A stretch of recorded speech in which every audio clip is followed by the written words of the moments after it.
Okay. Recording is on. Thank you so much.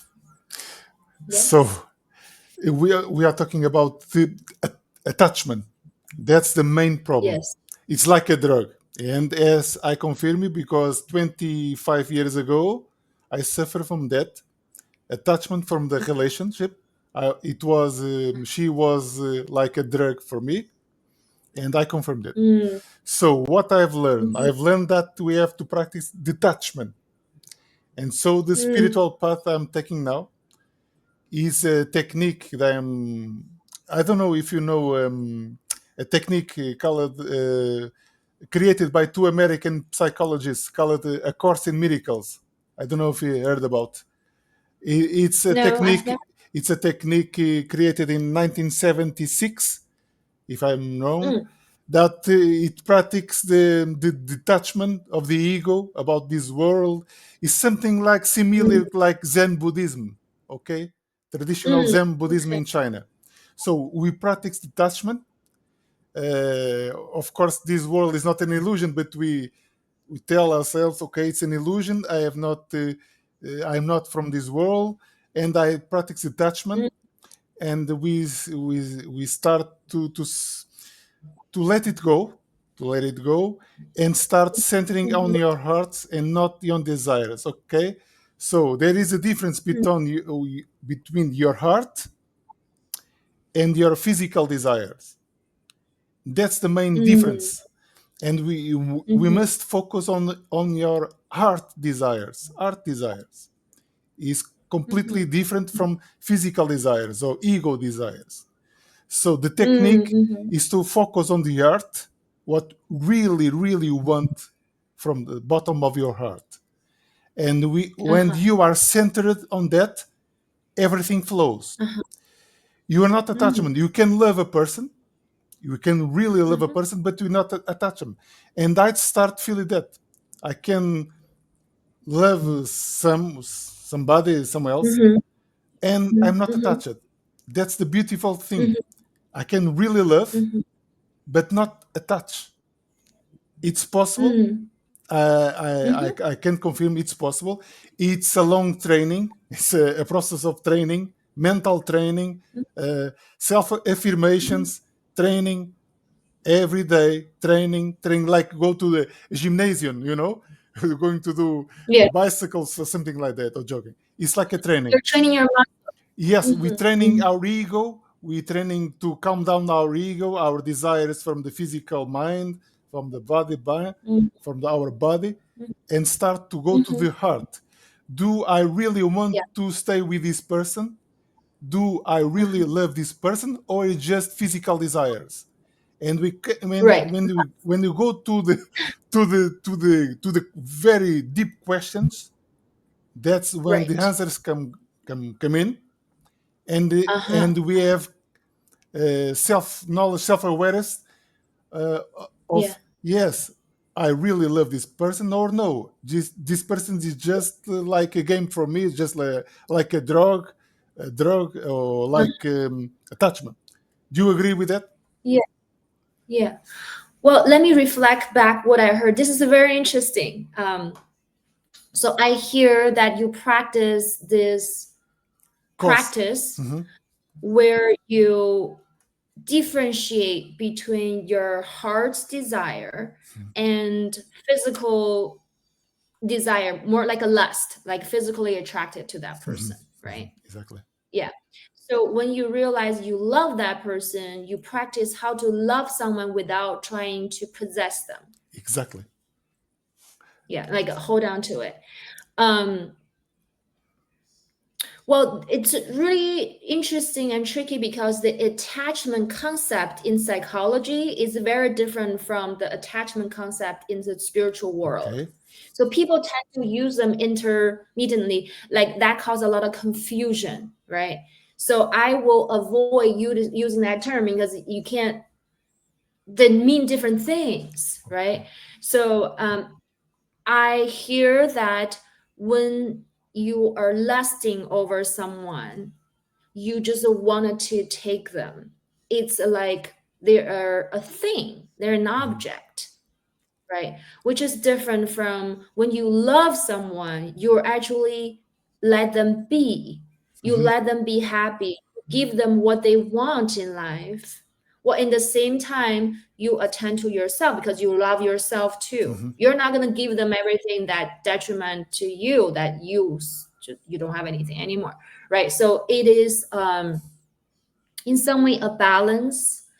It's a constant learning. Am I giving too much? How do I feel about that? How they receive that? Sometimes you give it too much, the other person is not receptive. They close their boundaries, right? So that's not loving anymore. You want to love them the way they want to be loved in any given moment, right? It's like attending a garden, right? So even my 8-year-old son knows that the difference between love someone and like someone. He says, when you like the flower, you pick the flower for you because you like how it looks.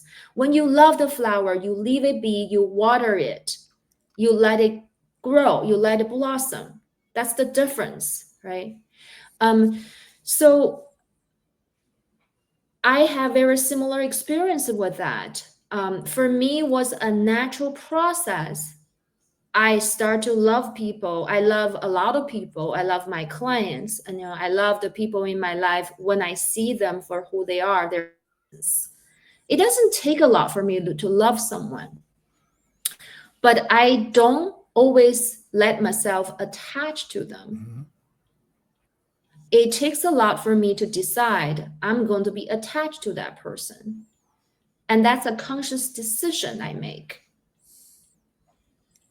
by spending more time with them, by being more vulnerable with them, or by reinforcing that neural pathway between the two of us and building that connection, giving energy, receiving energy.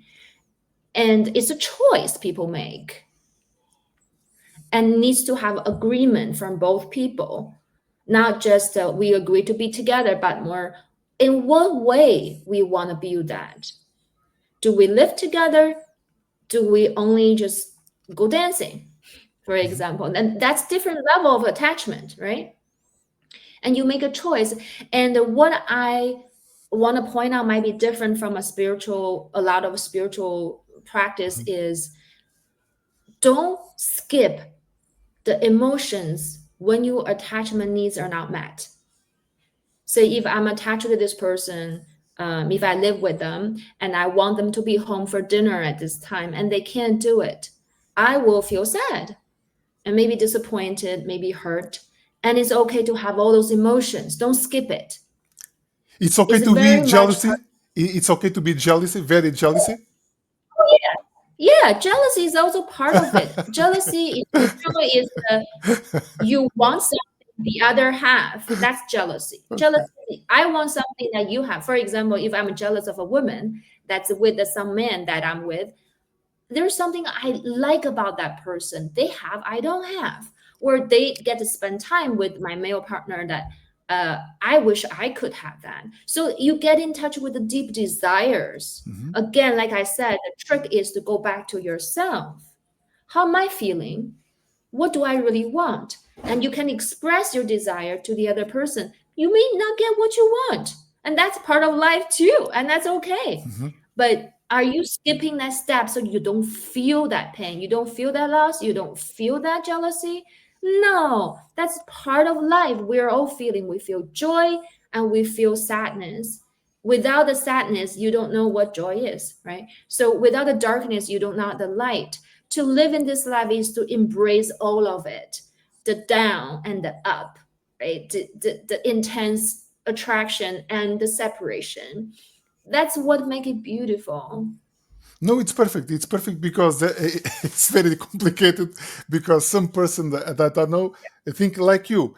It's natural to express jealousy. For example, a husband is jealous of a wife, and Yeah. so he tell, "I'm jealous of you. Why you are looking at this man?" So it's natural to speak like that. Yes. Well, it's different. There's a difference between acknowledging you're jealous Yes. and explore what's underneath that. and then get in touch with your desire than just putting the jealousy onto the other person. Saying, I'm jealous of you being with this person, you can't do that. That's control and manipulation. So my way is saying, oh, let me get in touch. Well, I want to spend more time with you. And I want to spend more time with you in this way. Can we make time for that? Or maybe you get in touch with some insecurities, I don't think I'm as young, as pretty as the other person. So I'm afraid that you don't feel attracted to me. Then you check out your mind read. Are you still attracted to me? So you want to do the work and get in touch with what's really deep inside, not just, I have this emotion, throw it at you, you take care of it. That's very childish, That's very, very like self-centered. So you're not thinking about your system anymore. You're not thinking about your relationship. You're thinking about me. I want to get my needs met, which is a very young place, right? Children do that. Yes, perfect. So attachments, it's a lack of self-boundaries, the attachments. Attachment is a lack of self-boundaries. Attachment is a lack of self-boundaries. Well, if you look at it from the spiritual perspective, I think we were all born connecting other people, and we often forget. We often forget we are deeply connected to the other person. And also because of our brain, how it works, we lose track of the connection. See, if you can let yourself be in that moment of holding someone you love and bask in that sensation, there's no difference. When you're imagining that, your body goes through the same reaction, right? So you time travel to the past. But oftentimes, we don't time travel to the good moment. A lot of time, people time travel to the place when you fight, when they hurt you. So my question is, if you have a choice, why don't you time travel to the moments that you're holding the person you love and you feel the deep connection? Let yourself go through that chemical change in your body, which is good for you, right? Probably your body will be more relaxed. You will probably like have more energy. You have all those good chemicals in your brain. Why not? So in therapy, we do that. We always start with when you first met, what was it like, right? To bring that back, to give them some resources in their nervous system, so they're not always in a fight or in that place. It's very uncomfortable. It's very bad for your health to be in a fight or flight all the time, right? So I think we're forgetting we're all connected. And that's the problem. We often focus on the thing when we are not disconnecting, focusing on our differences, focusing on our fights, focusing on the uncomfortable feelings in our body, which is a part of the feeling experience we got to feel again in order to contrast the feel good sensations, right? It's all just part of life.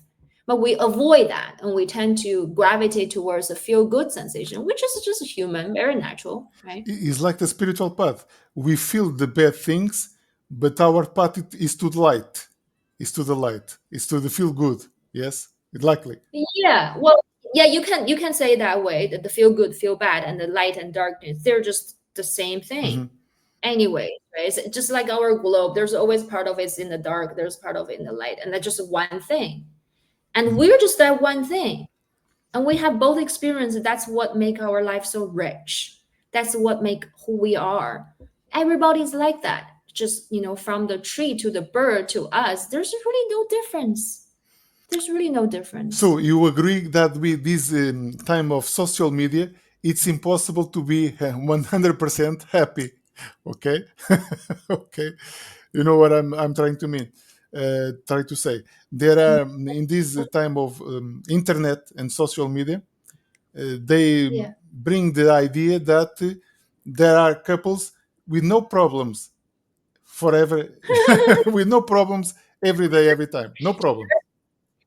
Sure. I really think if both people are in the place where they're so aware of themselves, where they're dedicated to be aware of themselves, and they always go back to who they are and regulate themselves, there shouldn't be any big problems. They can resolve them. They will have differences.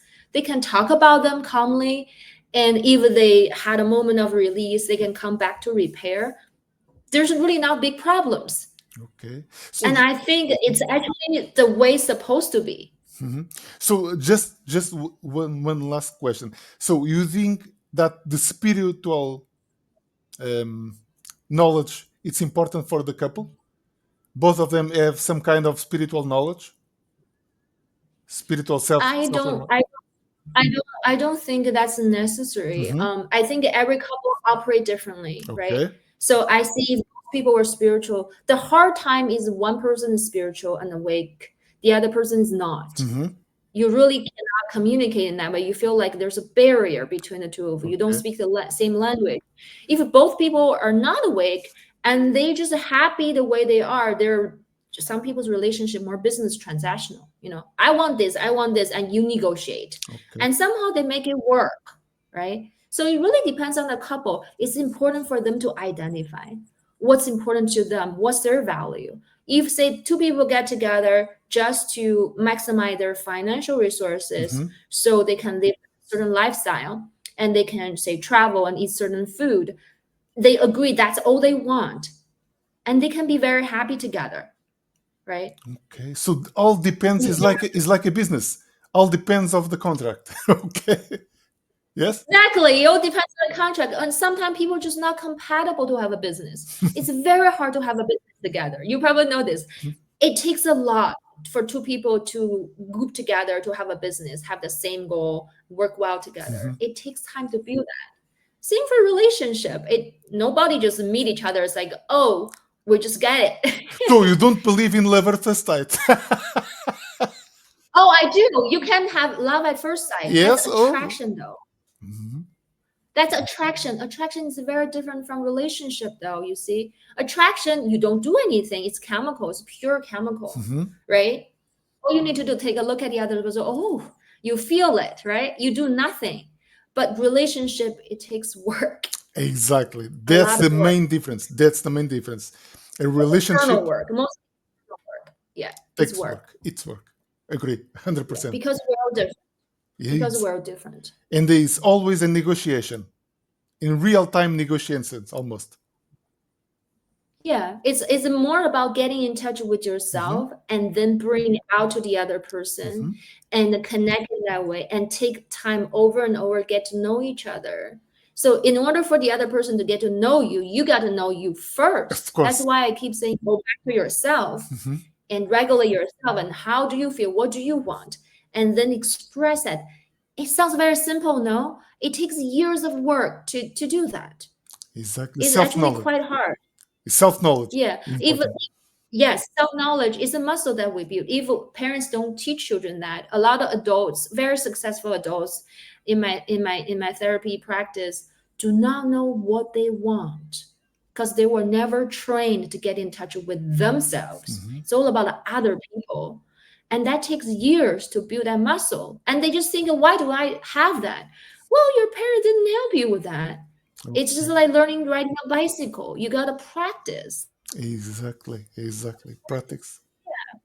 So thank you so much, Lee. And we will put in the video your links. You are now in Beijing, yes? Your office is in Beijing? Okay. Well, I work virtually, but I'm based in Berkeley, California. Okay. But you work all around the world? Yes. Whenever I travel, I work through the internet. Yes. All my sessions are virtual. Internet. Yeah, my sessions are virtual sessions. Yes. Okay. Thank you so much for these lessons. I hope. Thank you for the conversation. Thank you so much. Thank you. Bye for now. Okay. Bye. Thank you. Bye.